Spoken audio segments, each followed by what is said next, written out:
The ring was too big. Sloane Mitchell stared at the fake diamond on her ring finger and crossed her fingers that nobody would notice she'd bought it from a gumball machine at Boston's Logan Airport 15 minutes ago. The metal was already turning her skin green. Breathe, Sloane. It's just a business lunch with your boss's grandmother, who thinks you're married. No pressure at all. She adjusted her blazer for the 5th time as she crossed the dining room of the Hawthorne, the most expensive restaurant in Chicago she'd ever set foot in, if it weren't for this absolutely ridiculous situation.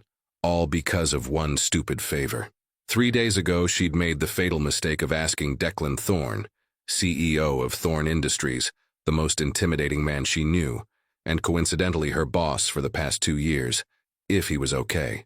He'd spent the entire morning with that furrowed brow that meant trouble, and Sloane, exemplary executive assistant that she was, had developed a 6th sense for detecting when corporate storms were approaching. "My grandmother is sick," he'd said, without looking away from his computer screen, "and obsessed with the idea of seeing me married before she dies."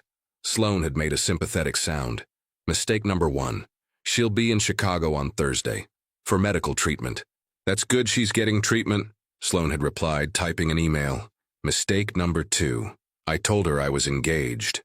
Sloane's hands had frozen over the keyboard. "You... what?" "It was 6 months ago. She was in the hospital thinking she was dying. I panicked."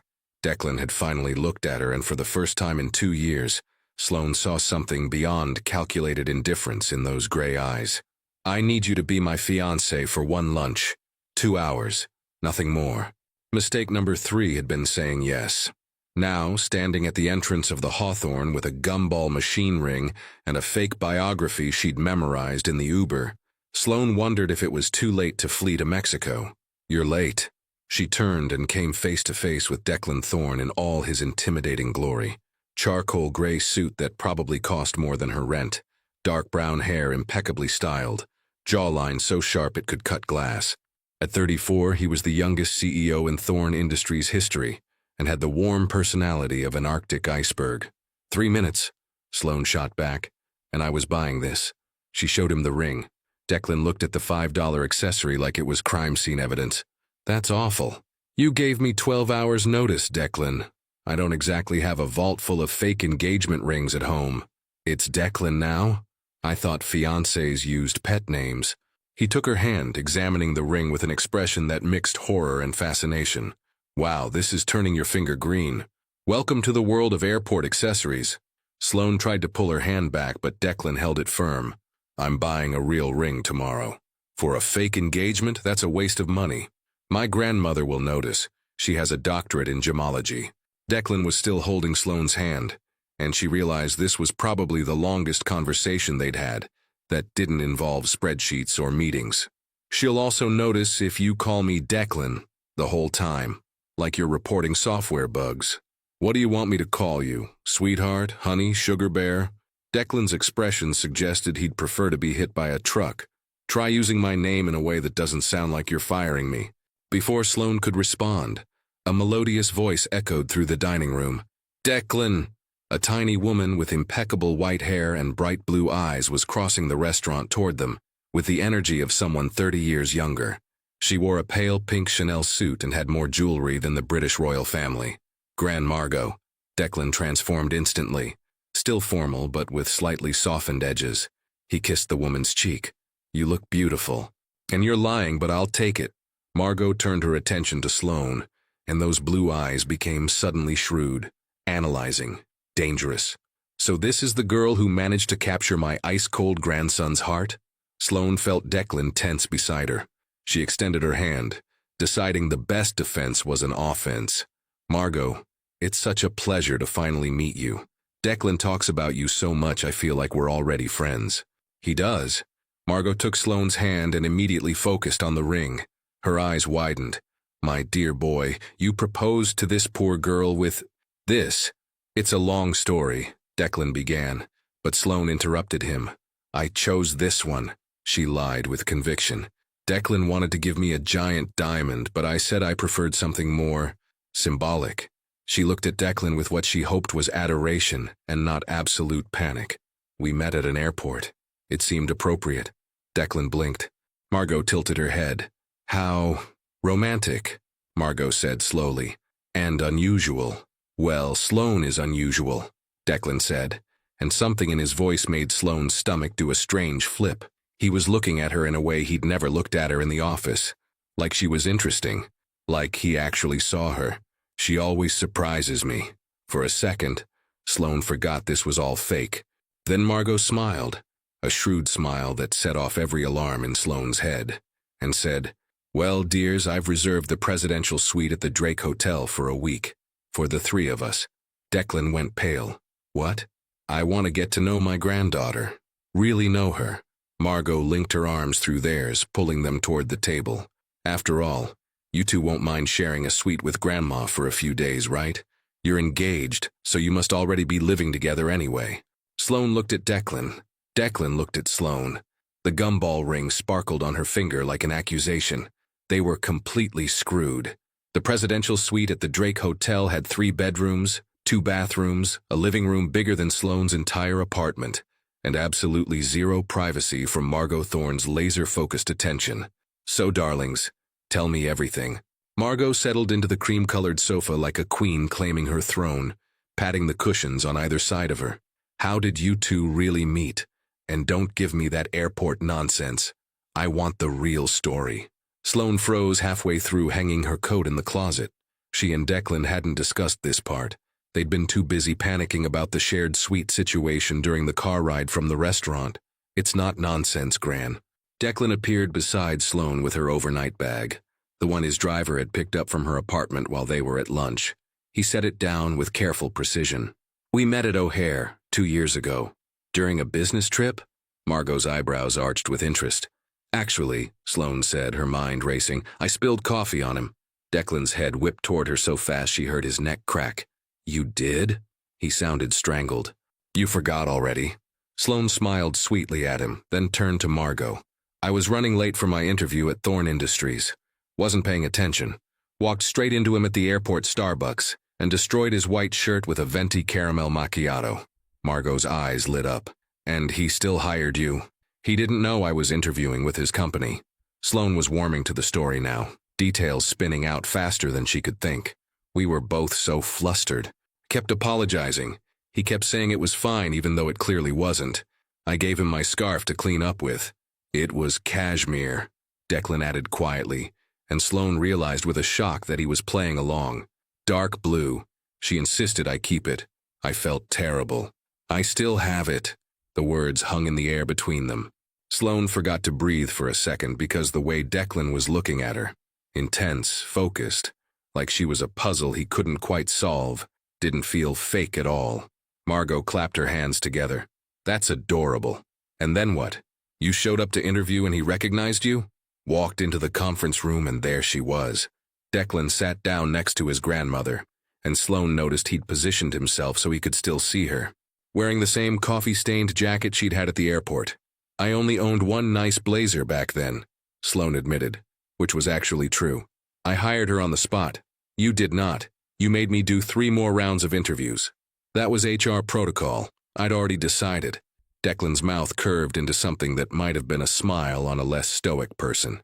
"Best decision I ever made." Sloane's heart did a weird little flip. She told herself it was just good acting. He was really good at this. Too good. "But when did friendship become romance?" Margot pressed, clearly delighted by the story. "You can't leave an old woman in suspense." "That took longer," Sloane said quickly before Declan could answer. She moved to sit in the armchair across from them, needing distance. "We were professional for a long time. He was my boss. I was his assistant. There were boundaries. Very firm boundaries," Declan agreed, which she crossed first. Sloane nearly choked. "Excuse me? You're the one who—" She stopped herself just in time. They were supposed to be engaged, not arguing about who'd developed feelings first in their completely fictional relationship. "Who what?" Margot leaned forward eagerly. "Who kept finding excuses to work late?" Sloane recovered smoothly. "Suddenly every project needed my input. Every presentation needed my review. We'd be the last ones in the office at least 3 nights a week." "Because you're brilliant at your job," Declan said, his tone absolutely serious. "I value your opinion. You value my ability to fix your disasters." "That too." Margot laughed, the sound warm and genuine. You two are delightful. So different from those stuffy corporate couples. There's real spark here. If only she knew the spark was 90% irritation and 10% whatever weird tension had developed in the last 3 hours. Gran, you must be tired from your treatment, Declan said, standing. Why don't you rest before dinner? Sloane and I can unpack. Oh, I'm fine, Margot waved him off. But I should call my doctor to confirm tomorrow's appointment. She pulled out her phone, then paused. Which room should I take? I don't want to intrude on you lovebirds. Sloane's stomach dropped. Right, the bedroom situation. Take the master, Declan said immediately. It has the best view and the most comfortable bed. Sloane and I will take one of the smaller rooms. One of? Margot's sharp eyes missed nothing. Darling, you're engaged. Surely you're sharing a room. The silence that followed could have cut diamonds. Of course, Sloane heard herself say. We'll take the room on the left. Perfect. Margot beamed at them. I'll just be a few minutes on this call. You two go get settled. Declan grabbed both bags, his and Sloane's, and headed for the bedroom without looking back. Sloane followed, her heart hammering against her ribs. The room was beautiful. King-sized bed with crisp white linens, floor-to-ceiling windows overlooking Lake Michigan, a sitting area with 2 chairs and a small table. Very romantic, very much containing only one bed. Declan set the bags down and turned to face her. I'll sleep on the floor. Don't be ridiculous, that's a $3,000 a night suite. The floor probably costs more than my monthly rent. I'm not making you sleep on the floor. And I'm not making you destroy your back. Sloane crossed her arms. We're adults. We can share a bed without it being weird. Can we? Declan's voice was low, dangerous. Because everything about this situation is weird, Sloane. We're lying to my dying grandmother. We're pretending to be engaged. And now we're sharing a bedroom for a week. You're the one who told her you were engaged. Because she was in the hospital thinking she was dying. What was I supposed to do? Tell her I'm married to my work and she'll never see great-grandchildren? That would have been honest. Honesty isn't always kind. Sloane opened her mouth to argue, then closed it. He had a point. She thought of her own grandmother, who'd passed away 3 years ago, still believing Sloane was dating a nice accountant named Marcus. In reality, Marcus had dumped her 2 months into the relationship, but Sloane had kept up the charade because it made her grandmother so happy. Okay, she said quietly. I get it. But Declan, this is getting complicated. We're adding layers to the lie. Airport meetings, coffee spills, working late together. I know. He ran a hand through his perfectly styled hair, messing it up for the first time since she'd known him. It made him look younger, more human. But we're in it now. 1 week. We just have to make it through 1 week. And then what? Your grandmother goes home thinking we're getting married? I'll figure it out. Maybe I'll say we postponed the wedding, or that we're doing a long engagement. I just need her to be happy right now, to have something good to focus on during treatment. The raw emotion in his voice caught Sloane off guard. She'd worked for Declan Thorne for 2 years and never once heard him sound vulnerable. You really love her, she said softly. She raised me. Declan looked out the window at the lake. My parents died when I was 8. Car accident. Gran and my grandfather took me in. Gramps passed when I was in college, so it's just been her and me for a long time. She's all I have left. Sloane's chest tightened. I didn't know, I'm sorry. It's not in my employee file. He attempted a smile that didn't quite land. Look, I know this is asking a lot, more than I have any right to ask. If you want to back out, I'll understand. I'll tell her the truth or make up some excuse. No, the word came out more forcefully than Sloane intended. We started this. We finish it. 1 week. 1 week, Declan echoed. They stood there 3 feet apart in their fake engagement bedroom, and Sloane wondered when exactly she'd lost her mind. A knock on the door made them both jump. Just checking. You two need anything? Margot's voice came through the wood. Extra towels? Champagne? Condoms? Sloane's face went nuclear. Declan looked like he wanted the floor to open up and swallow him. We're fine, Gran, he called out, voice slightly strangled. Just making sure. Don't want any little surprises before the wedding. Declan pressed his palms against his eyes. She did not just say that. She absolutely did. Sloane fought back hysterical laughter. Your grandmother is something else. She's a menace. I'm sorry. Don't be. She's wonderful. And Sloane meant it. In the few hours she'd known Margot Thorne, the woman had shown more warmth and genuine interest than Sloane's own mother had in years.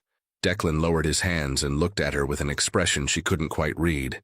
"Thank you for doing this, for playing along with the story, for not running away screaming when she trapped us in this suite. The night's still young," Sloane joked. "Give me time." "Fair enough." He picked up his bag. "I'm going to change. We have dinner reservations in an hour. Some Italian place Gran loves." "Sounds good." Declan headed for the bathroom, then paused in the doorway. The coffee story was good, by the way. Quick thinking. The cashmere scarf detail was better. Very specific, very believable. "I try." He disappeared into the bathroom, and Sloane heard the shower turn on. She collapsed onto the bed. Their bed, she corrected herself with a slightly hysterical internal laugh, and stared at the ceiling. 1 week. She could do this. She absolutely could not do this. Her phone buzzed with a text from her best friend Riley. "How's the fake engagement going?" Sloane typed back. "Sharing a bed with my boss. His grandmother wants grandchildren. Send help." Riley's response was immediate. "What, calling you in 5? Sloane groaned and buried her face in a pillow that smelled expensive and felt like a cloud. Through the bathroom door, she could hear Declan in the shower, and her brain helpfully reminded her that they were going to be doing this every night for a week, sleeping 3 feet apart, sharing a bathroom, pretending to be in love. This was either going to be the best acting job of her life or the most spectacular disaster. Given how her day was going, Sloane was betting on disaster. The thing about pretending to be in love with someone, Sloane discovered, was that it required an alarming amount of physical contact. Declan's hand on the small of her back as they entered Francesca's, his fingers intertwined with hers as they followed the hostess to their table. The way he pulled out her chair and his thumb brushed against her shoulder as he pushed it in. Every touch felt like a small electric shock.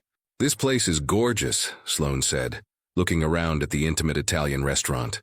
Soft lighting, exposed brick walls, actual candles on every table. "How did you find it, Margot?" "Oh, this was my and Declan's grandfather's favorite spot." Margot's eyes went soft with memory. "We'd come here every anniversary. He proposed to me in this very restaurant, actually. Different table, but same terrible breadsticks." She picked one up and knocked it against her plate. It made a solid thunk. "Some things never change." Declan smiled, a real smile that transformed his entire face. "Gramps used to say the breadsticks were punishment for the sins of his youth." "Your grandfather was a dramatic man," Margot said fondly. "Declan takes after him, all brooding intensity and secret softness." "I'm not brooding," Declan protested. "Darling, you have 2 expressions, mildly displeased and calculating hostile takeover. You absolutely brood." Sloane choked on her water. Declan shot her a look that was definitely mildly displeased, which only made her laugh harder. "See?" Margot gestured at Sloane. "She gets it. That's how I know she's perfect for you. She's not intimidated by your whole Ice Prince routine." "I don't have an Ice Prince routine." "You fired 3 assistants before Sloane," Margot pointed out. "What happened to them? Did they melt?" "They quit," Declan said tightly. "And it wasn't my fault. One of them left a note that said I'd rather work for Darth Vader," Sloane added helpfully. "I found it in the filing cabinet my first week." Margot cackled with delight. "I like this girl more every minute." The waiter appeared to take their drink orders, and Sloane watched as Declan ordered wine with the kind of easy confidence that came from growing up with money. She'd seen him in hundreds of business meetings, but this was different, more relaxed. The sharp edges slightly smoothed down. "So, Sloane," Margot said once the waiter left, "tell me about your family. Where are you from?" Here it was, the part where Sloane had to mix truth with lies and hope she didn't trip over her own story. "Milwaukee, originally. Just me and my mom growing up. Dad left when I was 5. All true. Mom's a teacher. 3rd grade. We're not super close. Also true, though it hurt to admit. I'm sorry to hear that." Margot's expression was genuinely sympathetic. Is she happy about the engagement? Sloane hadn't thought about that part, what her mother would think about her marrying her boss. Probably something critical about rushing into things or not being practical. "We haven't told her yet," Declan said smoothly, his hand finding Sloane's on the table. "We wanted to wait until Gran's treatment was finished. Let you have the spotlight first." Sloane squeezed his hand gratefully. He squeezed back and she noticed his hands were warm, strong. She'd never really paid attention to Declan's hands before. "Stop it," she told herself firmly. "This is fake. All of it is fake." "That's sweet of you," Margot said. "But don't wait too long. Life is short and you never know what's around the corner. Trust me on that one."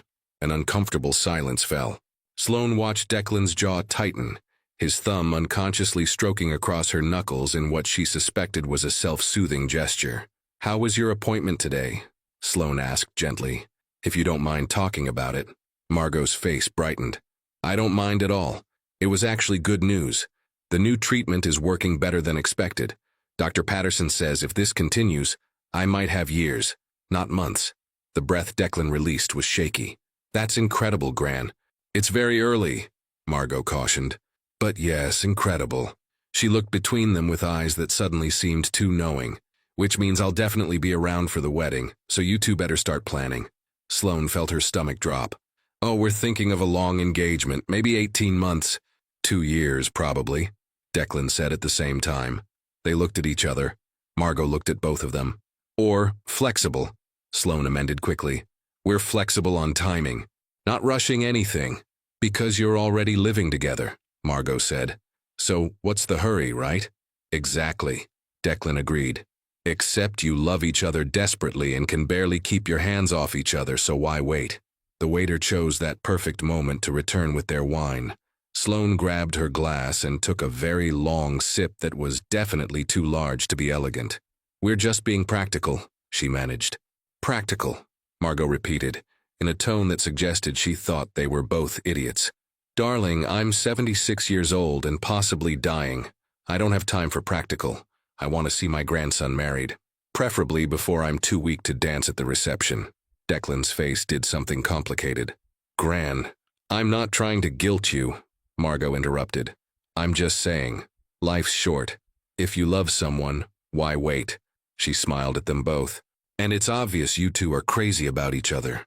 I see the way you look at her, Declan. Like she hung the moon."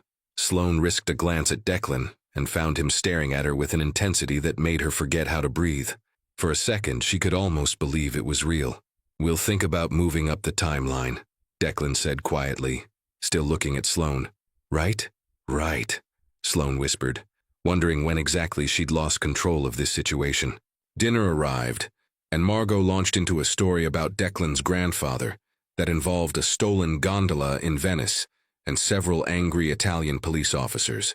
Sloane laughed until her sides hurt, watching Declan try to maintain his serious expression, while his grandmother described his grandfather serenading her badly in terrible Italian. "You have his voice," Margot told Declan.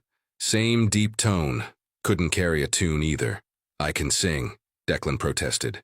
"You absolutely cannot," Sloane said without thinking.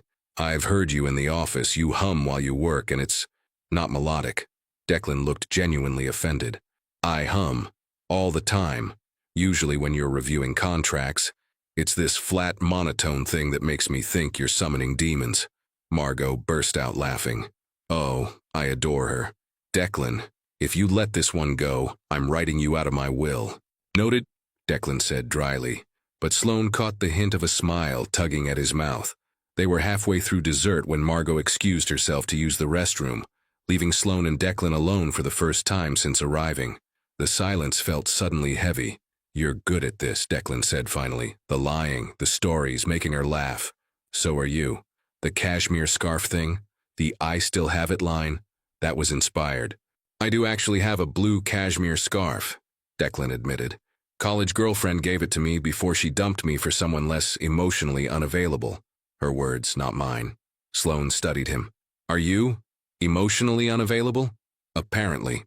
He swirled the wine in his glass. "Every woman I've dated has said some version of the same thing. I'm too focused on work, too distant, too closed off." "Well, you are kind of terrifying at the office." "I'm not terrifying. I'm professional."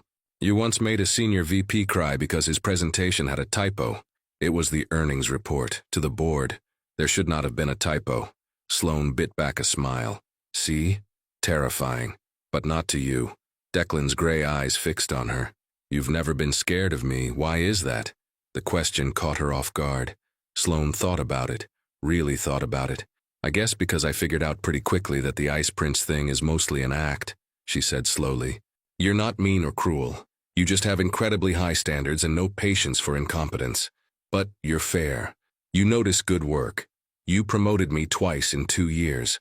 And you remember things, like how I take my coffee, or that I'm allergic to shellfish, or that my favorite color is green even though I've never told you that. Declan blinked. Your office supplies are all green. The pens, the folders, your coffee mug, I assumed. See? You notice. That's not emotionally unavailable. That's just paying attention in a very Declan way. Something shifted in his expression. You've thought about this. About me. Heat crept up Sloane's neck. You're my boss. I have to think about you. It's literally my job to anticipate your needs and preferences. Right. Your job. The word came out flat. Of course. Before Sloane could figure out what she'd said wrong, Margot returned, looking tired but happy. I hate to be an old lady, she said, but I think I need to head back to the hotel. It's been a long day. Of course, Gran. Declan was already signaling for the check. Let's get you home. The drive back to the Drake was quiet. Margot dozed in the front seat while Sloane and Declan sat in the back, careful not to touch. The easy comfort from dinner evaporated into awkward silence. Back at the suite, they went through the motions of getting ready for bed like robots. Margot hugged them both goodnight and disappeared into the master bedroom. Sloane brushed her teeth while Declan changed. Declan brushed his teeth while Sloane changed into the pajamas she'd panic-packed, an old college t-shirt and shorts that suddenly seemed way too revealing. When she emerged from the bathroom, Declan was already in bed, on the far right side, staring at his phone. I can still sleep on the floor, he offered without looking up. Don't be ridiculous. It's a king bed. We can share. Sloane climbed in on the left side, maintaining at least 2 feet of space between them. Declan set his phone on the nightstand and turned off his bedside lamp. Good night, Sloane. Good night. Darkness settled over the room. Sloane could hear Declan breathing, could feel the weight of him on the other side of the mattress. The bed was huge, but somehow he felt very close. Sloane. Yeah? Thank you. Again.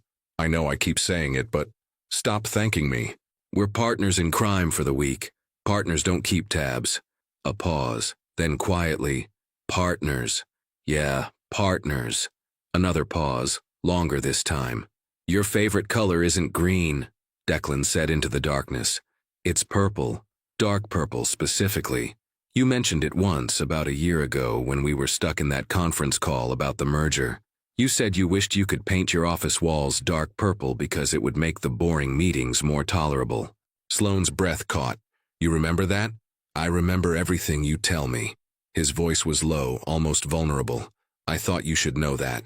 Sloane didn't know what to say, didn't know what it meant that her boss, her fake fiancé, had been cataloging random facts about her for 2 years. Good night, Declan, she whispered finally. Good night. But Sloane lay awake for a long time, staring at the ceiling, wondering what the heck she'd gotten herself into. Sloane woke up to the smell of coffee and the distinct sound of Margot Thorne interrogating someone. So you're telling me that in 2 years of dating you never once stayed over at each other's places before getting engaged? Sloane's eyes flew open. She was tangled in expensive sheets, alone in the king-sized bed, and judging by the sunlight streaming through the windows, she'd massively overslept. We're both very busy professionals. Declan's voice came from the living room, tight with tension. Our schedules don't always align. Busy professionals who are engaged but don't know how the other takes their coffee? Oh no. Sloane threw off the covers and scrambled for her phone. 8:47 a.m. She never slept past 7. Never. I know how Sloane takes her coffee, Declan said, and Sloane could practically hear his jaw clenching through the wall. She likes it complicated, very specific. Then prove it.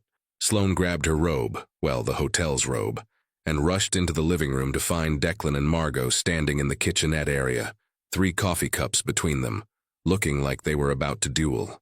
Morning, Sloane said, trying to sound casual and not like she'd just sprinted from bed. Both heads turned toward her. Declan looked stressed. Margot looked delighted. Perfect timing, dear. Declan was just about to make you coffee. I wanted to see if he knows your order. This was a test. Obviously a test. Sloane looked at Declan, who looked back at her with an expression that clearly said, help me. He knows my order, Sloane said, moving to stand beside him, close enough that their shoulders brushed. He's made it hundreds of times. Then I'd love to see him do it now. Margot settled onto one of the bar stools like she was preparing to watch a show. Declan stared at the coffee maker like it was a hostile witness in a deposition. Sloane realized with creeping horror that Declan Thorne, CEO, master negotiator, man who commanded boardrooms, had absolutely no idea how to make her coffee, because he'd never actually made it. His assistant before her had done it. Then she'd become his assistant and started making his coffee. She'd never once seen him operate a coffee machine. Large latte, Sloane said casually, stepping closer to the machine. 2 shots of espresso, oat milk, 1 pump of vanilla, extra foam. Right, honey? She looked at Declan meaningfully. He blinked. Right, he said, reaching for the espresso pods. His hand hovered uncertainly. Here, let me help. Sloane practically body-checked him out of the way and started operating the machine. You always mess up the foam. I do not mess up the foam. Last Tuesday, you gave me a cappuccino that was 90% foam and 10% regret. Margot laughed. Oh, this is adorable. You two bicker like you've been married for decades. We're very comfortable with each other, Sloane said, measuring oat milk with more concentration than probably necessary. Comes from working together so closely. Speaking of work, Margot said, you'll both be taking the week off, correct? To spend time with me? Sloane's hand slipped. Oat milk splashed onto the counter. Gran, I have meetings. Declan started. That can be rescheduled. I'm only in Chicago for 7 days, and then I go back to Boston for more treatment. I want to spend real time with my future granddaughter-in-law, not just stolen moments between conference calls. Sloane watched Declan's face do complicated calculations. His company had a major acquisition closing this week, 3 board presentations, a shareholders meeting on Thursday. Of course, he said finally. Work can wait. Margot beamed. Wonderful. I've made us brunch reservations at the Signature Room, top of the Hancock Building, views for days. That sounds amazing, Sloane said, finishing the latte and handing it to Declan, who looked at it like it might explode. What time? 11. Which gives you about an hour to get ready. Margot checked her watch. I'm going to shower. You kids enjoy your coffee. She disappeared into the master bedroom, leaving Sloane and Declan alone with 3 cups of coffee and the wreckage of their lie. She knows, Declan said immediately. She definitely knows. She suspects. There's a difference. Sloane grabbed her latte and took a sip. Perfect. At least she could make her own coffee. I can't believe I didn't know how you take your coffee. Declan sounded genuinely distressed. I've watched you drink coffee every single day for 2 years. You've watched me drink coffee I made myself, Sloane pointed out. It's different. It shouldn't be. If we were really engaged, I'd know this. I'd know everything. He ran a hand through his hair, messing up the style. We need a system, facts, about each other, real ones. You want to study for our fake relationship? You have a better idea? Sloane considered. Actually, no. That's probably smart. She grabbed her phone. Okay, quiz me. What's my middle name? Declan opened his mouth. Closed it. I don't know. Rose, after my grandmother. Your turn, middle name. James, family name, mother's maiden name. Rodriguez. My mom's parents were from Puerto Rico. Yours? Whitmore. Old money Boston. Favorite food? Thai food. Specifically Pad CEW from that place on Michigan Avenue. You? Anything I don't have to cook. I'm terrible at cooking. Sloane raised an eyebrow. The great Declan Thorne has a weakness? I once set water on fire trying to make pasta. Don't ask me how. I'm absolutely asking how. No. He almost smiled. Your turn. Biggest fear? The question caught Sloane off guard. She thought about lying, giving something easy and surface level. But if they were doing this, they might as well do it right. Ending up like my mom, she said quietly. Alone, bitter, disappointed in how my life turned out. Teaching 3rd grade in the same school for 30 years and hating every minute of it. Declan's expression softened. You could never be like that. How do you know? Because you actually like your job. You're good at it. You light up when you solve a problem or fix one of my disasters. Your mom sounds like she's going through the motions. You never do that. The observation was so accurate it made Sloane's chest tight. Your turn, biggest fear. Declan looked out the window at Lake Michigan. Becoming my father. I thought your father died when you were 8. He did. And before that, He worked 16-hour days, missed every school event, barely spoke to my mother except about business. My grandfather told me once that my dad loved his company more than his family. Declan's jaw tightened. I swore I'd never be like that. And then I became CEO and realized how easy it is to let work consume everything. Is that why you've never had a serious relationship? Partly. Also because apparently I'm emotionally distant and married to my work. He used air quotes and Sloane recognized the words of past girlfriends. What about you? Why no serious relationships? Who says I haven't had serious relationships? Your emergency contact is your friend Riley, not a parent, not a partner. That tells me something. Sloane was beginning to realize that Declan noticed way more than she'd ever given him credit for. I had a serious boyfriend in college, she admitted. Dated for 3 years. He proposed right before graduation. I said no. Why?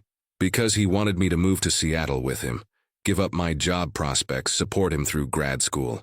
And when I asked what he'd do for my career, he looked confused, like it hadn't occurred to him that my ambitions mattered too. Sloane shrugged. Guess I'm too selfish for relationships. That's not selfish. That's having self-respect. Tell that to my mother. She said I was throwing away a perfectly good man because I was too focused on my career. Said I'd end up alone. Your mother sounds terrible. She's complicated. Sloane took another sip of coffee. We don't talk much. She thinks I'm wasting my potential being just an assistant. You're not just an assistant. You basically run half my company. She doesn't see it that way. To her, if I'm not the CEO, I'm a failure. Declan studied her with those intense gray eyes. For what it's worth, I think you're extraordinary. The word hung in the air between them. Extraordinary. Not good. Not competent. Extraordinary. You're just saying that because I'm your fake fiancé and I make your coffee. I'm saying it because it's true. I've had 5 assistants before you. None of them lasted more than 6 months. You've been with me for 2 years, and you're the best hire I've ever made. You anticipate problems before they happen. You handle crises without breaking a sweat. You make me better at my job. Sloane's heart was doing complicated things in her chest. Declan, I mean it. And your mother's an idiot if she can't see how incredible you are. Before Sloane could respond, Margot's voice rang out from the bedroom. I hope you two aren't having inappropriate coffee in there. Save it for after brunch. Sloane and Declan jumped apart like guilty teenagers, even though they'd just been standing 2 feet away from each other talking. We're fully clothed and discussing spreadsheets, Declan called back. That's exactly what I'm worried about. Sloane burst out laughing. Declan's mouth twitched. She's impossible, he muttered. She's wonderful, Sloane corrected. Now go shower. We have an hour and you take forever with your hair. I do not take forever with my hair. You use 3 different products. I've seen them in your office bathroom. That's necessary for professional appearance. It's vanity, which is fine. You have good hair, but it's still vanity. Declan looked like he wanted to argue but couldn't quite figure out how. Finally, he just shook his head and headed for the bedroom. Sloane watched him go, coffee cup warming her hands, and tried to ignore the fact that somewhere in the last 12 hours, this had stopped feeling entirely fake. Tried. Failed. She was in so much trouble. Her phone buzzed with a text from Riley. How's the fake engagement? Are you dead? Should I call the police? Sloane typed back. Not dead. Worse. I think I actually like him. Riley's response was immediate. What? Then. Details. Now. Then. I'm calling you in 30 minutes and you better answer. Sloane groaned and went to get ready for brunch, trying very hard not to think about the fact that Declan Thorne thought she was extraordinary, and that somewhere along the way, she'd started thinking he might be extraordinary too. This was supposed to be fake. When exactly had it started feeling real? Brunch at the signature room should have been perfect. 95th floor views, champagne cocktails and eggs Benedict that probably cost more than Sloane's weekly grocery budget. Instead, it turned into a disaster approximately 43 minutes in. So when's the wedding? The woman at the next table asked, leaning over with the friendly nosiness of someone 3 mimosas deep. She'd been eavesdropping on Margot's enthusiastic wedding planning for the past 20 minutes. You two make such a gorgeous couple. We haven't set a date yet, Sloane said automatically. Spring next year, Declan said at the exact same time. They looked at each other. The mimosa woman looked delighted. Oh, you're still negotiating. My husband and I fought for 6 months about our wedding date. He wanted winter, I wanted summer. We compromised on fall, and it rained the entire day. How romantic, Sloane managed. It was. The photos turned out moody and artistic. Very trendy. She turned to Margot. You must be so excited. There's nothing like a grandson's wedding. Oh, I am, Margot said. But something in her voice made Sloane look up sharply. The older woman was smiling, but it didn't reach her eyes. She was watching Sloane and Declan with an expression that was too knowing, too sad. She knew. Sloane's stomach dropped. Actually, Margot said slowly, setting down her fork, I think we need to talk. All three of us. Privately. The mimosa woman took the hint and turned back to her own table. Sloane felt Declan go tense beside her. Gran, he started. Don't. Margot held up a hand. Just don't. Not here. They finished brunch in excruciating silence. Margot paid the bill despite Declan's protests. They took the elevator down 95 floors without speaking. The car ride back to the Drake felt like a funeral procession. Back in the suite, Margot walked directly to the sofa and sat down with the air of a judge about to deliver a verdict. Sit, she commanded. Sloane and Declan sat in the armchairs across from her, not touching, the space between them suddenly feeling like a canyon. I'm not stupid, Margot said quietly, and I'm not senile, despite what my diagnosis might suggest. So I'm going to ask you both one question, and I want the truth. Are you really engaged? The silence was deafening. Sloane looked at Declan. Declan looked at the floor. No, he said finally, his voice rough. We're not. Margot closed her eyes. When she opened them, they were bright with tears. How long? The engagement? Never. I mean, Declan ran a hand through his hair, destroying the careful styling. I told you I was engaged 6 months ago. When you were in the hospital, I panicked. I thought you were dying and you were so worried about me being alone and I lied. And Sloane? I asked her 3 days ago to pretend, for the week, just to make you happy. To make me happy. Margot's voice was flat. You thought lying to me would make me happy. Gran, I'm sorry. No. Margot stood up, and despite her small stature, she suddenly seemed 10 feet tall. You don't get to apologize yet. I'm talking. She turned to Sloane. And you went along with this? Sloane felt about 2 inches tall. He's my boss. He asked me for a favor. I thought it would just be one lunch. I didn't know about the suite or the week or... She stopped. That's not an excuse. I should have said no. I'm sorry. You're sorry. Margot looked between them. You're both sorry. Well, that's just wonderful. She grabbed her purse. I'm going for a walk.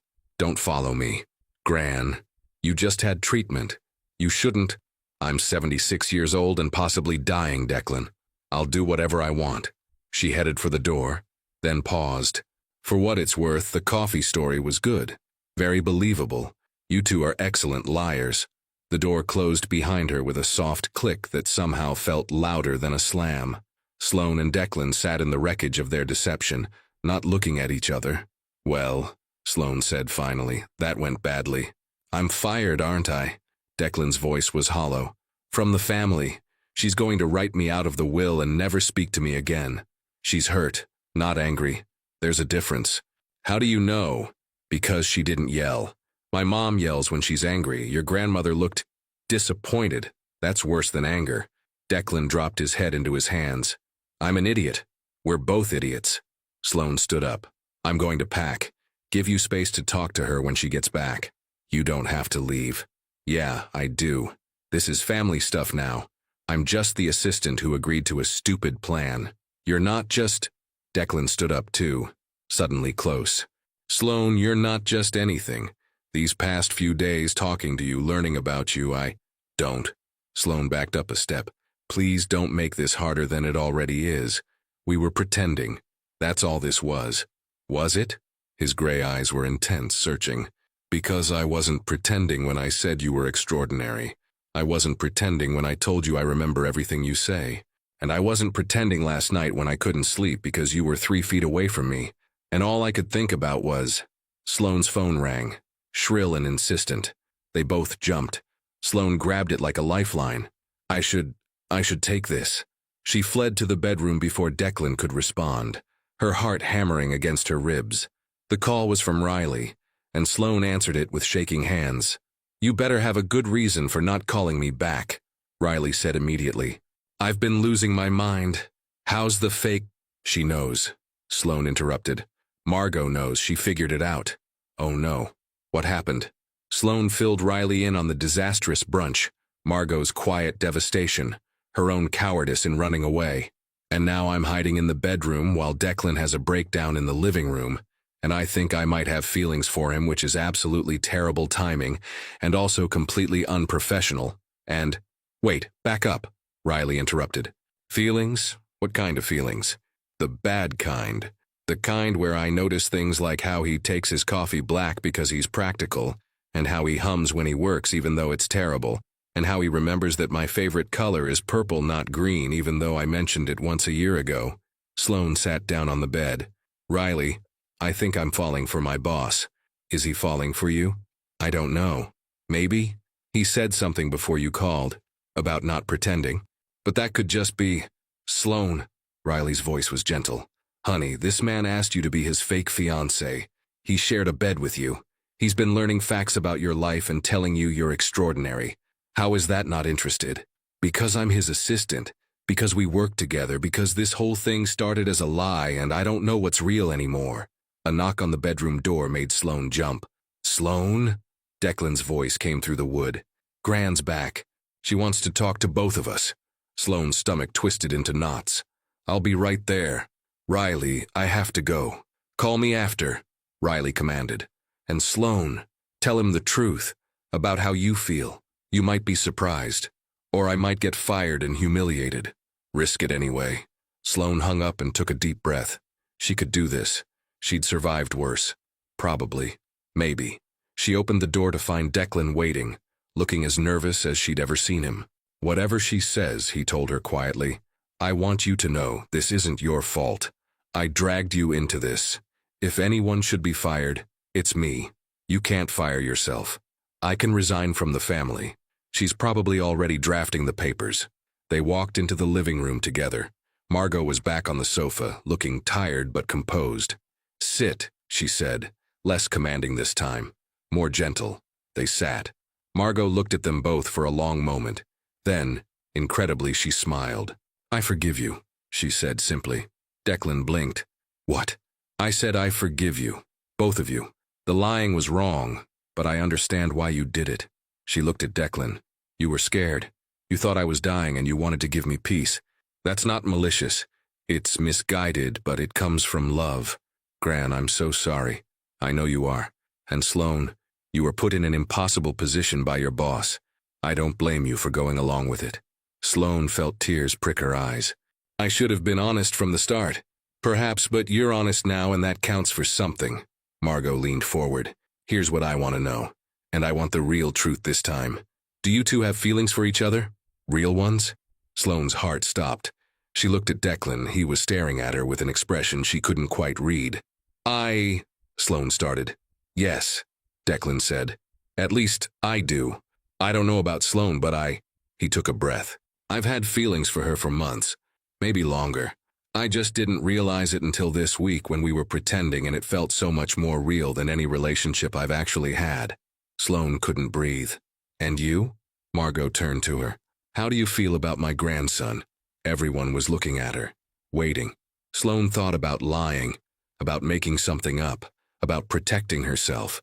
Then she thought about Riley's words. Tell him the truth. I think he's brilliant, she said quietly, and difficult, and way too intense about spreadsheets. And he makes terrible jokes in meetings that nobody laughs at except me because they're actually kind of funny in a weird way. And he notices things about people that nobody else notices. And he cares so much about doing the right thing that he sometimes forgets to be kind to himself. She looked at Declan, whose eyes had gone wide. So, yes, I have feelings. Real ones. Terrifying ones. The silence that followed felt like standing on the edge of a cliff. Then Margot started laughing. Well, she said, wiping her eyes, I guess the only thing fake about this engagement is the ring. Sloane looked at Declan. Declan looked at Sloane. What are you saying, Gran? Declan asked carefully. I'm saying you two are idiots who couldn't see what was right in front of you. I'm saying the best lies are the ones based on truth. And I'm saying… She stood up, grabbing her purse again. I'm going out for real this time, to give you two some privacy to figure out whether you want to keep pretending or make this real. She paused at the door. For the record, I'm rooting for real. Then she was gone, leaving Sloane and Declan alone in the suite with the truth hanging between them like a question waiting to be answered. For exactly 10 seconds after Margot left, Sloane and Declan just stared at each other. Then Declan said, So, Sloane echoed. That happened. That definitely happened. Another pause. Sloane noticed that Declan's hair was still messy from when he'd run his hands through it. She'd never seen him look so disheveled, so human. We should probably talk about, Declan started. Yeah, we should definitely, Sloane said at the same time. They both stopped. The awkwardness was excruciating. I'll go first, Declan said, standing up and starting to pace. Because I'm the one who started this mess and I need to. Actually, I don't know what I need to do. I've never been good at this part. The feelings part, the any of it part. He stopped pacing and faced her. Sloane, I meant what I said, about having feelings for you. But I also understand if you want to pretend I never said that and go back to how things were. Professional, distant, safe. Safe, Sloane repeated. Is that what we were before? Safe? Weren't we? Sloane thought about it. 2 years of working together. 2 years of careful boundaries and professional distance. 2 years of her going home to her empty apartment and definitely not thinking about how Declan's rare smiles made her stomach flip. No, she said slowly. I don't think we were safe at all. I think we were both really good at pretending we didn't feel anything. Declan's eyes widened slightly. How long? How long what? How long have you had feelings? Sloane felt her face heat. Remember last year? The Jameson merger? We worked 3 straight weeks, basically living at the office. Of course, that deal nearly killed us both. There was this night around 2 a.m. when everything was falling apart. The contracts weren't aligning. Jameson was threatening to walk, and you were about to throw your laptop through a window. Sloane smiled at the memory. And then you just stopped, looked at me and said, We've got this. You and me. We're the best team I know. I remember that. That's when I knew I was in trouble. Because the way you said it, like you really believed it, like we were partners and not just boss and assistant, I realized I didn't want to just work with you anymore. She took a breath. I wanted more. But you were my boss and it was completely inappropriate and I shoved it down and tried to forget about it. For a year, Declan said quietly. You've been feeling this for a year. And you? He laughed, but it sounded slightly hysterical. Longer, do you remember your first day? You walked into my office wearing that blazer with the coffee stain, the one you mentioned to Gran, and you looked terrified, but you sat down and said, I've read everything about this company. I know you fired 3 assistants. I'm not afraid of hard work or tough bosses, but I need to know right now. Are you difficult because you're mean, or difficult because you have high standards? Sloane cringed. I can't believe I said that in a job interview. I hired you on the spot, internally. I made you do the other interviews because HR required it, but I knew within 5 minutes that you were exactly what I needed. And then over the next few months, you became someone I looked forward to seeing every morning. Someone I trusted completely. He stopped. Someone you what? Someone I started rearranging my schedule around, taking meetings later so we could have coffee first, working late because those were the hours you were there, asking your opinion on things I could have decided myself just to hear you talk. Declan stepped closer. Sloane, I've been falling for you for 2 years. I just didn't let myself admit it until I had to pretend to be engaged to you and realized how much I wanted it to be real. Sloane's heart was doing acrobatics in her chest. This is a terrible idea. I know. You're my boss. There are rules, HR policies, power dynamics. I know that too. People will talk. They'll say I slept my way to my position, that you're unprofessional, that we're breaking every rule in the employee handbook. Probably. Declan was close enough now that she could see the gold flecks in his gray eyes. But here's what I know. I trust you more than anyone. You make me better at my job and better as a person. You call me out when I'm being ridiculous and support me when I need it. And these past few days pretending to be yours have been the happiest I've been in years. He paused. So yes, it's a terrible idea, but I'm willing to risk it if you are. Sloane looked at him. Really looked at him. Declan Thorne, CEO, Ice Prince, the most intimidating man she'd ever met. who hummed off-key while working, who remembered she liked purple, who'd asked her to be his fake fiancé because he loved his grandmother too much to let her die worried, who was looking at her like she was the answer to a question he'd been asking for years. "I have conditions," Sloane said finally. Declan blinked.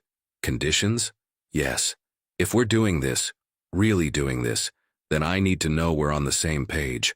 She started ticking off on her fingers. "First, we talk to HR immediately. I'm not sneaking around or hiding this. If we're together, we're doing it the right way. Agreed. Second, at work we maintain professional boundaries. No special treatment, no favoritism. I still do my job, you still do yours, and nobody gets to say I only have my position because I'm dating the CEO. That's reasonable. Third, if this doesn't work out, and I'm not saying it won't, but if it doesn't, I don't lose my job. We figure out how to work together professionally, even if the personal stuff falls apart." Declan's expression grew serious. "Sloane, I would never fire you because of a relationship ending. You're too valuable to the company. To me. I need to hear you say it anyway. If this doesn't work out, which it will, but hypothetically, you keep your job. No questions asked. Actually, you'd probably get a promotion just for putting up with me." Sloane smiled despite herself. "Fourth condition, you meet my mother, in person, and you have to be nice even when she's being difficult." "How difficult are we talking?"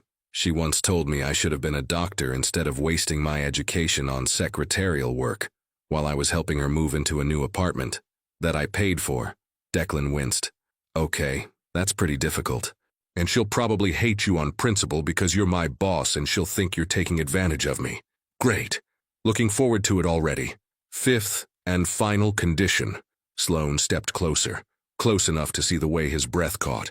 "You have to actually communicate with me. No shutting down, no hiding behind work when things get hard. If we're doing this, we're really doing this, which means talking about the scary stuff. I'm terrible at talking about the scary stuff.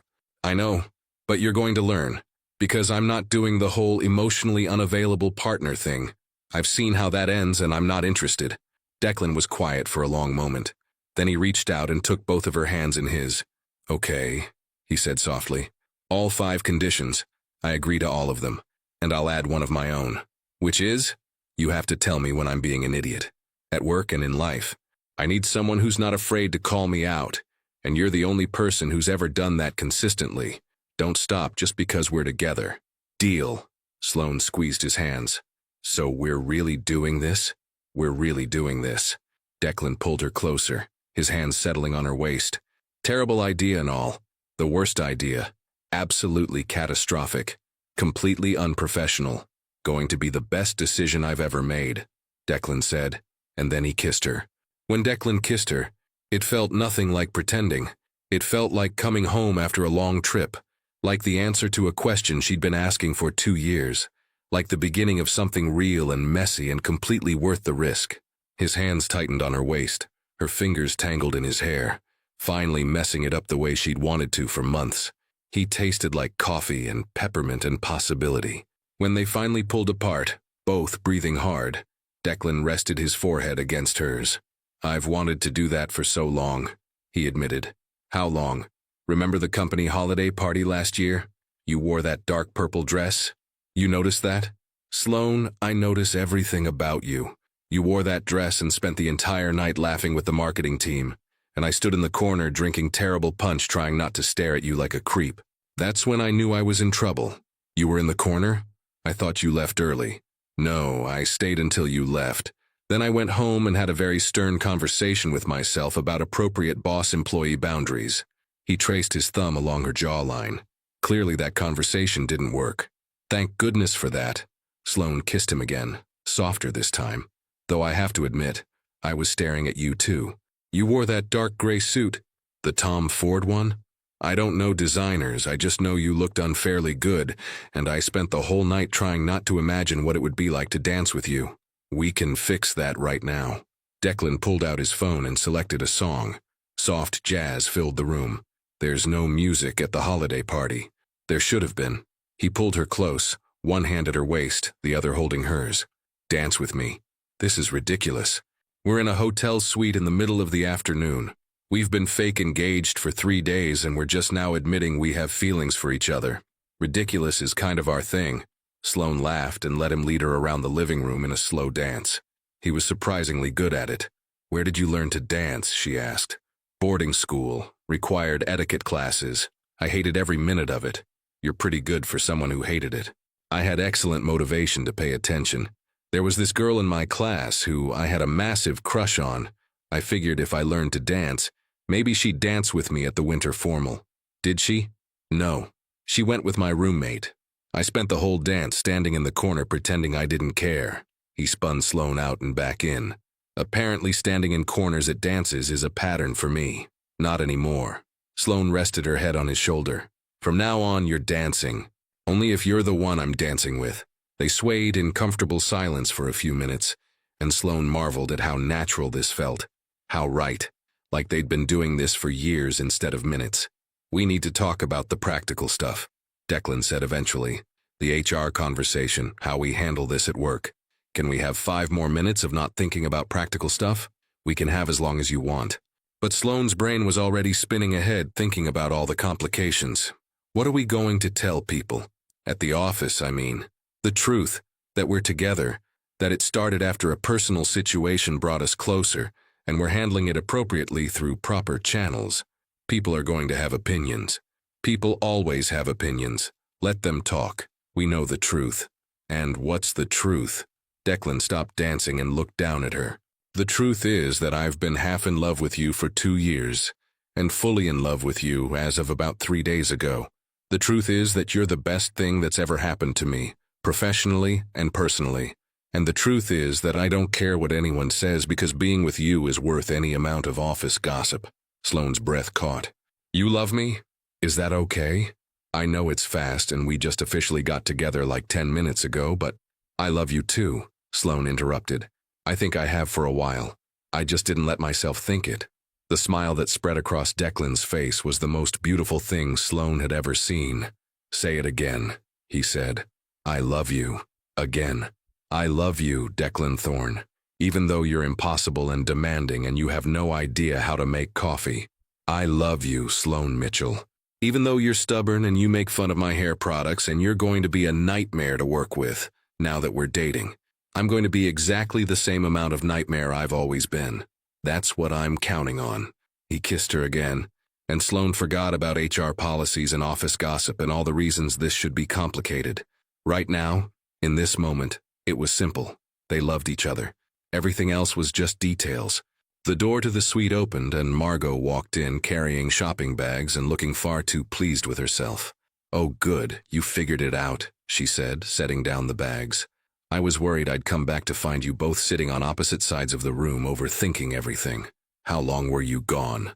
Declan asked suspiciously, though he didn't let go of Sloane.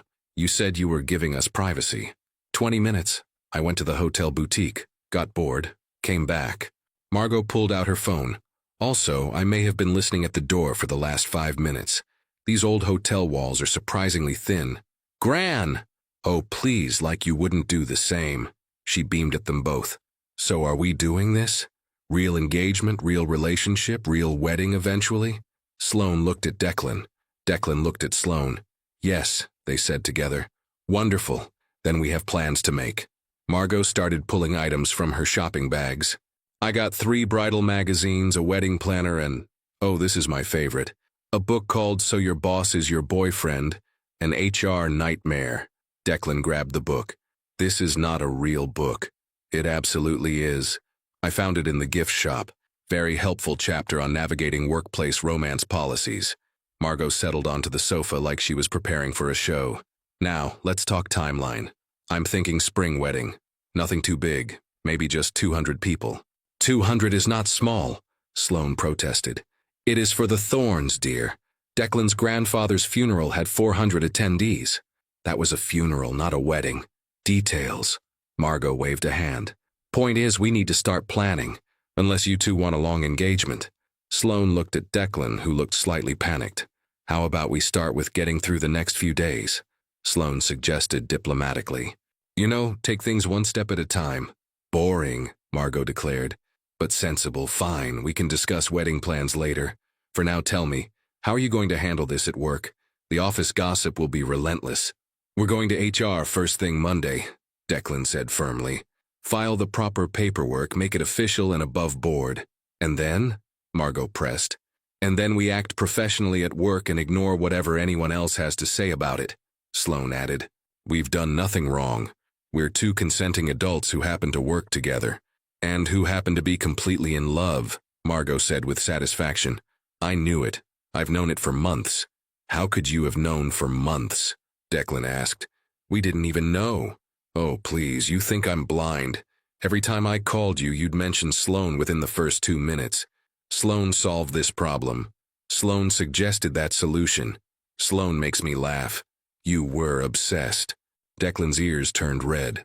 I was not obsessed. I was appreciative of good work. Uh-huh. And the fact that you've turned down every woman I've tried to set you up with for the past 2 years? You've been trying to set him up? Sloane asked, amused. Unsuccessfully. He always had some excuse, too busy with work. Not interested in dating. Not the right time. Margot looked at Declan pointedly. What you meant was, I'm already in love with my assistant, but too stubborn to admit it. Gran, can we not? And you, my dear. Margot turned to Sloane. You're just as bad. You think I didn't notice how your whole face lit up every time I mentioned Declan's name? Or how you always asked about him when we talked? Sloane felt her own face heat. I was being polite. You were being smitten. It was adorable and frustrating. I've been plotting to get you two together since last Christmas when I visited the office and saw you both pretending not to stare at each other. You visited the office last Christmas? Declan frowned. I don't remember that. Exactly. You were too busy staring at Sloane in that purple dress to notice your own grandmother walking in. I'm never living down that purple dress, am I? Sloane muttered. Never, Declan and Margot said in unison. Margot clapped her hands together. Now, since you two have finally stopped being idiots, we need to celebrate properly. Dinner tonight at a Linnea. I already made a reservation while I was shopping. 8 p.m., don't be late. You made a reservation at a Linnea? How? Declan asked. That place is booked months in advance. I'm a dying woman with money and connections. I can get a table anywhere. Margot stood up, looking pleased with herself. Now, if you'll excuse me, I have some calls to make. Need to tell all my friends that my grandson is finally settling down. Gran, maybe wait until... Too late. Already sent the group text. Pearl and Dorothy are thrilled. Constance says she always knew you had it in you. And Betsy wants to know if she can be a bridesmaid. Betsy is 83 years old, Declan said weakly. And she looks fantastic in lavender. Don't discriminate. Margot headed for her bedroom, then paused. Oh, and Sloane? Welcome to the family. Officially this time. I'm so glad my ridiculous grandson finally got his head out of his spreadsheets. She disappeared into her room, leaving Sloane and Declan alone again. Your grandmother is something else, Sloane said. She's a menace. I'm sorry. Don't be. She's wonderful. Sloane sat down on the sofa, pulling Declan down next to her. Though she does have a point about the office thing, it's going to be complicated. We'll handle it. Declan took her hand, threading their fingers together. Together. Together. Sloane echoed. She liked the sound of that. They sat in comfortable silence for a moment. Sloane's head on Declan's shoulder, his thumb tracing patterns on the back of her hand. I should call Riley, Sloane said eventually. She's probably sent me about 50 texts by now. The friend who wants all the details? That's the one. She's going to lose her mind when I tell her. Tell her what exactly? That we're together? That we're in love? That I've been pining for you like an idiot for 2 years? All of the above. Sloane pulled out her phone and sure enough 15 new messages from Riley, each more desperate than the last. Sloane typed back, not dead. Definitely not dead. Call you in 30? Riley's response was instantaneous. Is that code for what I think it is? Then, OMG it is, isn't it? Then, you owe me so many details. Then, call me now or I'm flying to Chicago. Sloane laughed and showed Declan the messages. He raised an eyebrow. Your friend is intense. She's protective and nosy. And she's been telling me I had feelings for you for months. Smart friend. Very smart. Which is why she's going to say, I told you so about 1,000 times when I call her. Want me to leave so you can have privacy? No. Sloane snuggled closer to him. Stay. She should probably meet you anyway, virtually at least. Meeting the best friend already? That's a big step. We've kind of been doing everything backwards. Fake engagement, then feelings, then dating. Now meeting friends. We might as well keep the trend going. Declan laughed, and Sloane realized she'd never heard him laugh this much.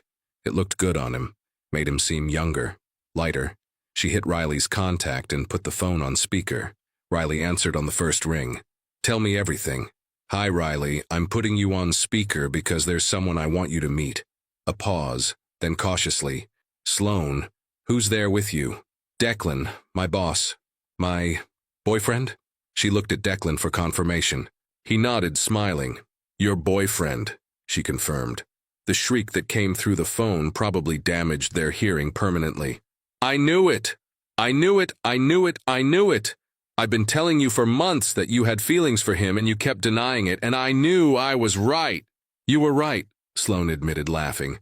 You're always right.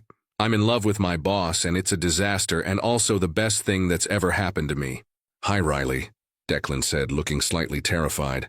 I've heard a lot about you. Oh, he has a voice, a nice voice. Sloane, you didn't mention he had a nice voice.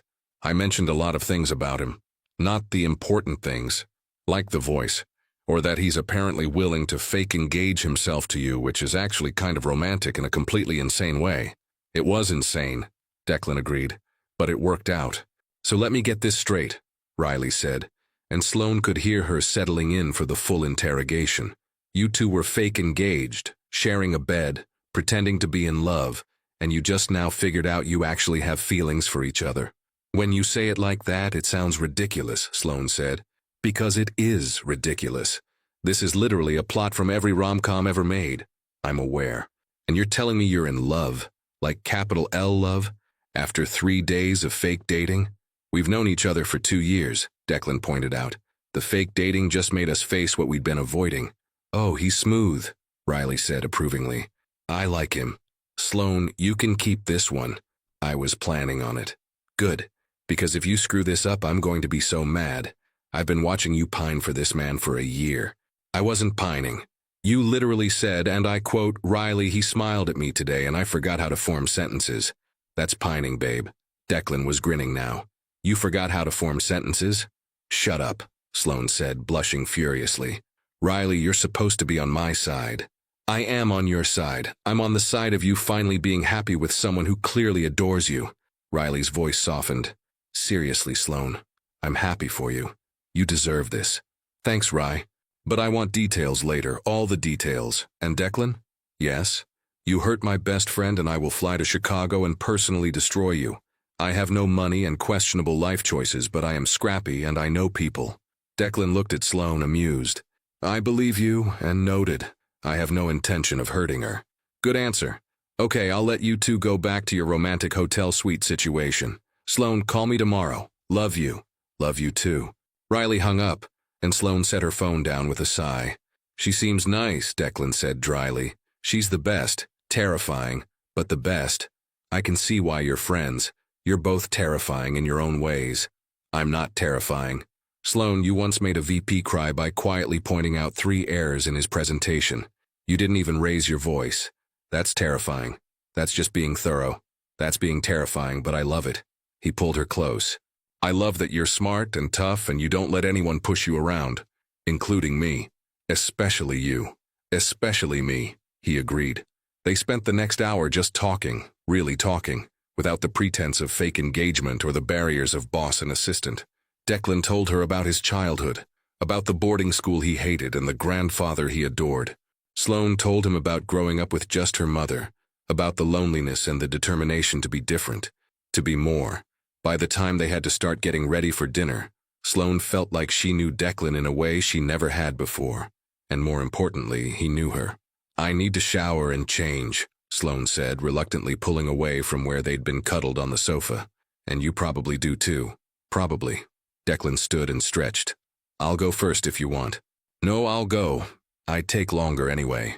She gathered her clothes and headed into the bathroom, and as she stood under the hot water, she let herself process everything that had happened. This morning, she'd been fake engaged. Now she was real girlfriend to the man she'd been secretly in love with for over a year. Life was weird, but good weird. Really good weird. When she emerged from the bathroom 45 minutes later, dressed in the one nice dress she'd packed, a deep navy sheath that made her feel elegant, Declan was sitting on the bed in dress pants and a white shirt, tie undone around his neck, staring at his phone with a frown. "Everything okay?" she asked. "What? Oh yeah, just work stuff. Malcolm's panicking about the Henderson contract, but it can wait." He looked up and froze. "Wow. Wow good or wow bad?" "Wow, I forgot how to breathe for a second." He stood up, setting his phone aside.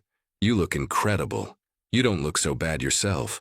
Sloane walked over and straightened his collar, her fingers lingering on the soft fabric. "Though you're missing something." "What?" "This." She picked up his tie and started looping it around his neck. "You can't go to Alinea without a proper tie." "I can tie my own tie." "I know, but let me do it anyway." Declan stood still while she worked, his eyes on her face. "You're really good at this. My dad taught me before he left. It's one of the only things I remember about him. Him getting ready for work in the morning and me trying to help with his tie." She finished and stepped back. "There, perfect." "Sloane, it's okay. It was a long time ago." She smiled, but it felt a little sad.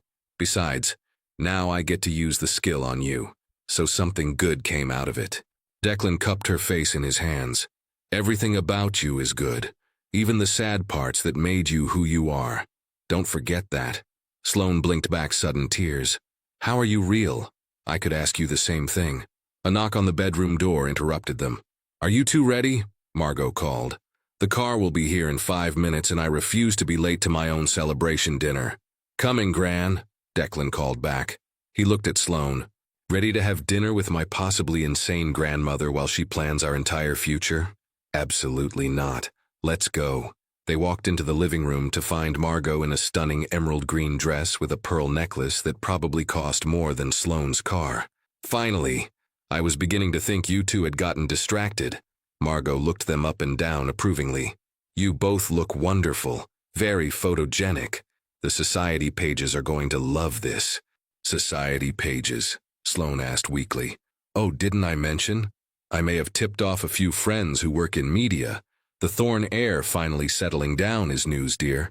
"Gran, we talked about this," Declan said tiredly. "No press until we're ready.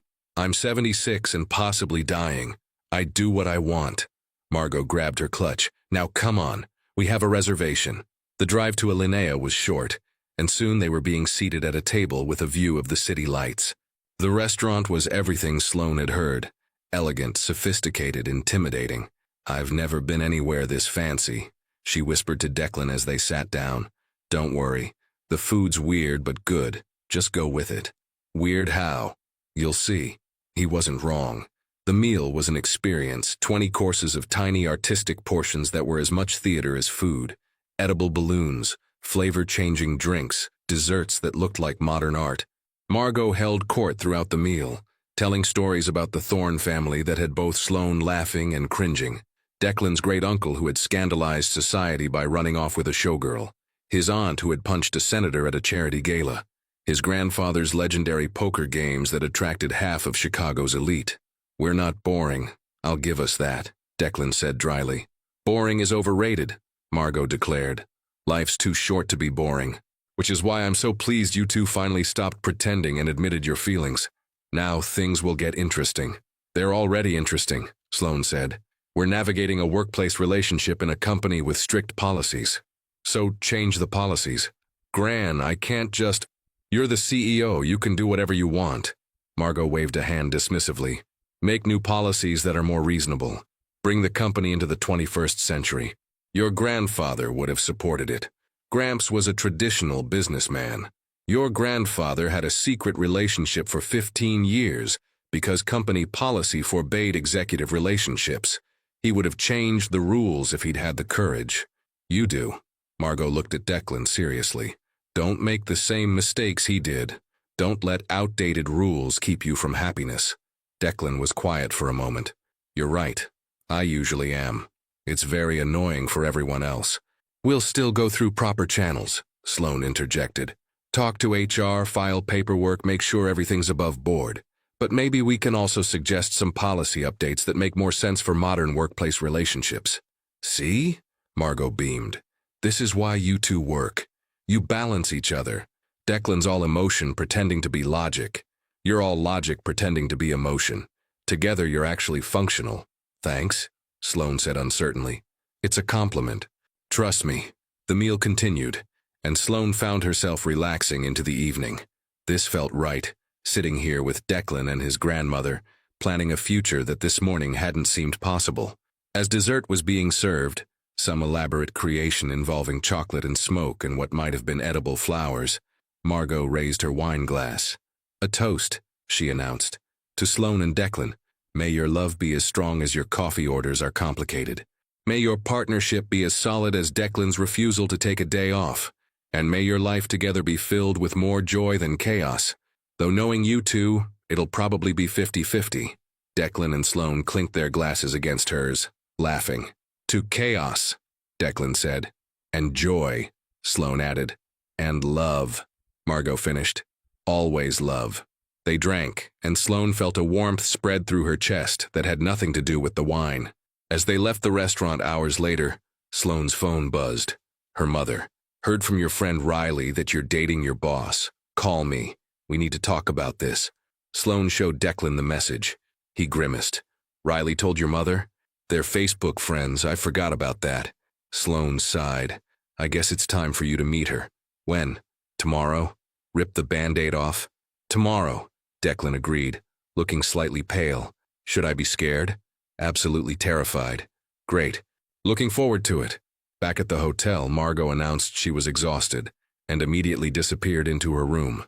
Sloane and Declan got ready for bed in a comfortable silence that felt domestic and natural. When Sloane climbed into bed, their bed, she thought with a thrill, Declan was already there reading something on his phone. Working? She asked. Just checking emails. Malcolm sent me 17 panicked messages about Henderson. It's 11 p.m. Malcolm doesn't sleep. Neither do you, usually. Declan set his phone on the nightstand. I'm trying to get better about that. Good. Sloane settled against his side and his arm came around her automatically. This is nice. This? Being with you, without pretending, without barriers. Yeah. He pressed a kiss to her hair. It really is. They lay in comfortable silence for a while, and Sloane thought about how much had changed in just one day. This morning she'd been terrified. Now she felt settled, like she'd found something she didn't know she'd been looking for. Declan? Are you scared? About us? He was quiet for a moment. Terrified. Really? Really? I'm scared I'll mess this up. Scared I'll fall back into old patterns and prioritize work over you. Scared that one day you'll wake up and realize you could do so much better than some workaholic CEO with control issues. Sloane propped herself up on her elbow to look at him. You know what I'm scared of? What? That I'll wake up and this will all be a dream. That we're still just pretending and none of this is real. It's real. Declan reached up and tucked her hair behind her ear. I promise you this is as real as it gets. Good. Sloane kissed him softly. Because I really don't want to go back to pretending. No more pretending, Declan agreed. From now on, just us. Real, messy, complicated us. I can work with that.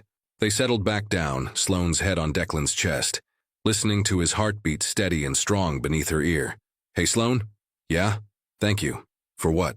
For saying yes. 3 days ago when I asked you to do this insane thing. If you hadn't, we might never have figured this out.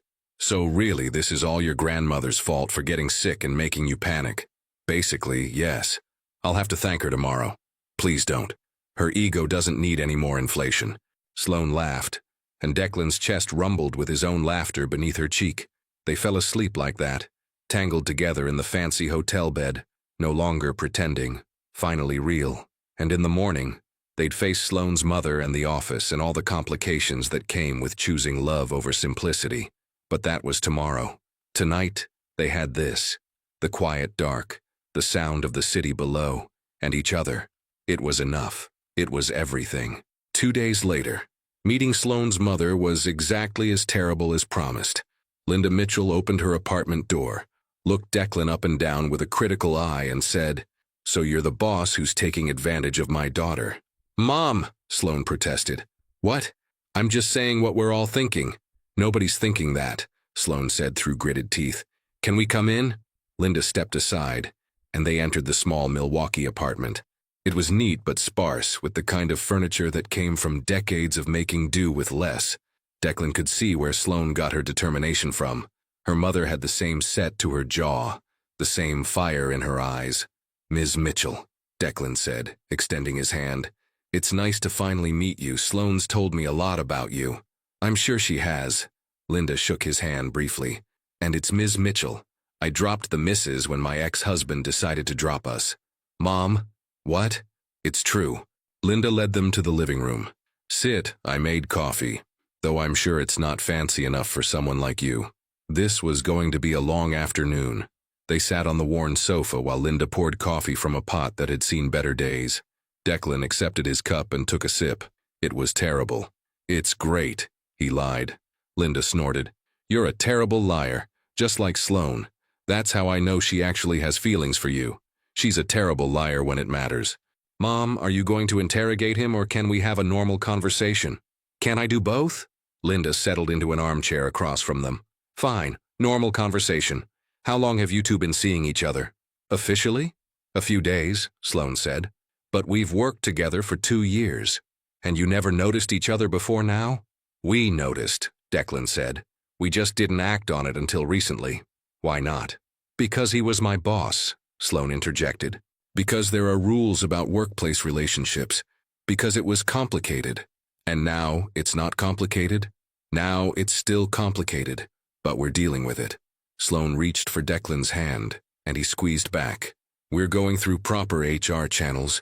We're being transparent about the relationship, and we're making sure everything is above board." Linda studied them for a long moment. "You really love him?" "I really do. And you?" She turned her sharp gaze on Declan. "You love my daughter. This isn't some midlife crisis thing where you're dating your assistant for the thrill." "I'm 34. That's not midlife." "Answer the question." Declan met her eyes steadily. "I love Sloane more than I've ever loved anyone. She's brilliant, funny, kind, and she makes me want to be better than I am. I'm not with her because she works for me. I'm with her despite the complications that creates. And I'd quit my job before I'd let anything hurt her, including me." Linda's expression softened fractionally. "That's a good answer. It's the truth." "Even better." Linda turned to Sloane.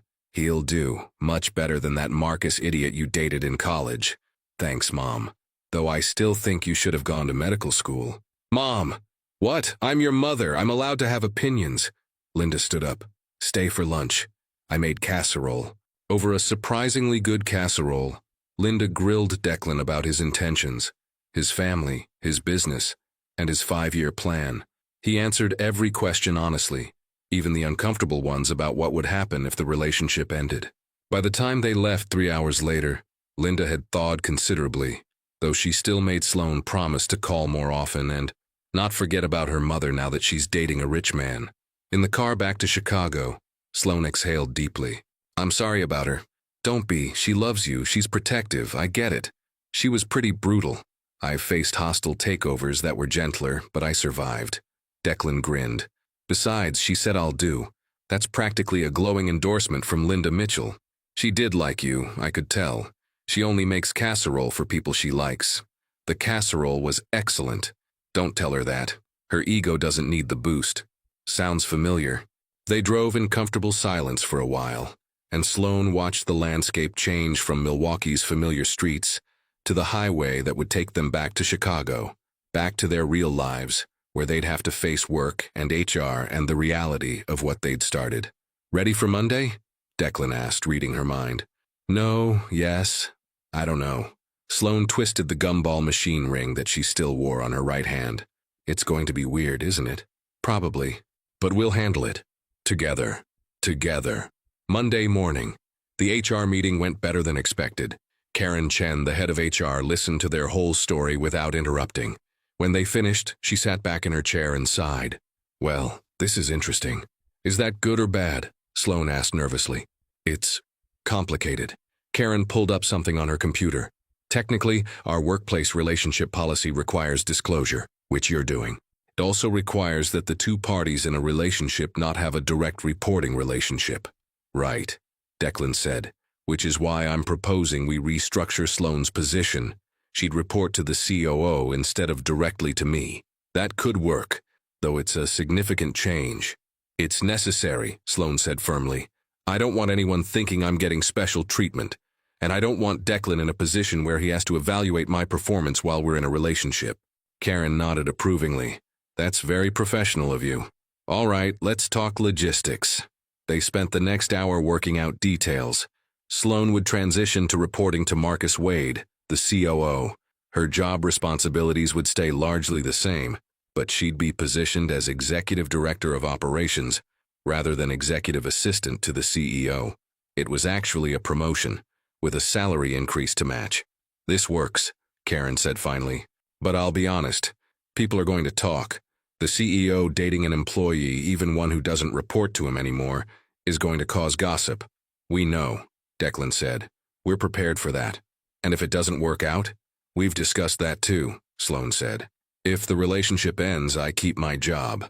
We've agreed to handle it professionally. Good. Karen stood up. Then I'll start the paperwork. This should all be finalized by Wednesday. Until then, I'd suggest keeping things professional in the office. We can do that, Sloane said. They left HR together, and as they walked down the hallway toward the elevators, Sloane felt the weight of curious stares following them. They know, she muttered. Of course they know. You can't keep secrets in an office. Declan pressed the elevator button. Let them look. Easy for you to say. You're the CEO. I'm the assistant who... Executive Director, Declan corrected. And brilliant woman who earned her position through hard work and talent. Don't forget that. The elevator doors opened, and they stepped inside. As soon as the doors closed, Declan pulled Sloane close and kissed her forehead. We've got this, he said softly. You and me. You and me, she echoed. The elevator dinged, and they stepped apart just as the doors opened on the executive floor. Time to face the day, and the gossip, head on. 3 months later. Okay, but seriously, when's the wedding? Sloane looked up from her computer to find Riley standing in her new office doorway, grinning. What are you doing here? Sloane laughed. I thought you were in Boston this week. I was. But I heard a rumor that my best friend got promoted and now has an actual office with a door and everything, so I had to see it for myself. Riley walked in and plopped into one of the visitor chairs. Also, I want to know about the wedding. There is no wedding, yet. Yet. So you're thinking about it. Riley, come on, Sloane, you two have been together for 3 months. You're disgustingly happy. His grandmother adores you. Even your mom likes him, which is basically a miracle. When's he going to propose? We already did the fake engagement thing. I think we're enjoying just dating for a while. Boring. Healthy, Sloane corrected. We're taking our time, making sure this works without the pressure of fake grandma expectations. And does it? Work? Sloane thought about the past 3 months. The adjustment period at work had been rough. Lots of whispers, some snide comments, a few people who assumed she'd slept her way into her new position. But she and Declan had weathered it together, maintaining strict professionalism at work while building something real outside of it. It works, she said softly. Better than I ever imagined it could. Good, Riley smiled. You deserve this, Sloane. You deserve to be happy. I am happy, really, genuinely happy. A knock on her office door interrupted them. Declan stood there, looking slightly uncomfortable. Sorry to interrupt. Riley, nice to see you. Declan, how's the boyfriend business? Riley, Sloane warned. What? I'm just checking in, making sure he's still treating you right. It's my job as best friend. I'm doing my best, Declan said dryly. Sloane, do you have a minute? We need to discuss the Henderson contract. Sure. Sloane stood up. Riley, I'll call you later? You better. I want all the details. Riley left, and Declan closed the office door behind her. There is no Henderson contract issue, he said immediately. I just wanted to see you. Declan, we agreed. Professional boundaries at work.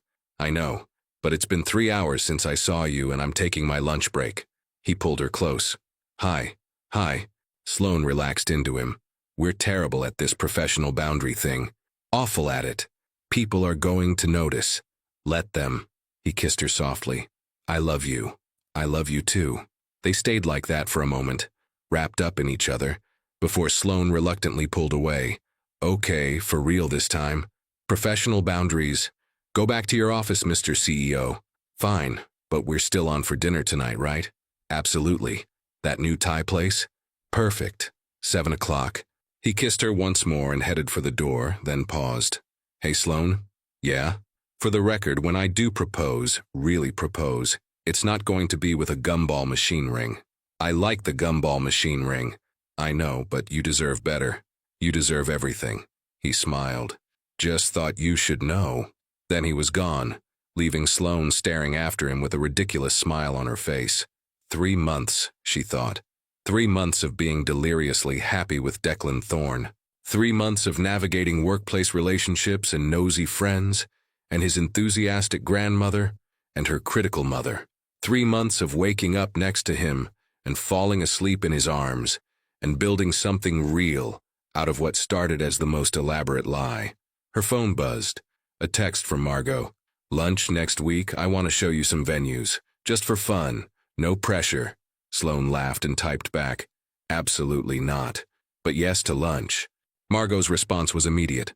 That's my girl. See you Tuesday. Wear comfortable shoes. We're looking at 6 venues.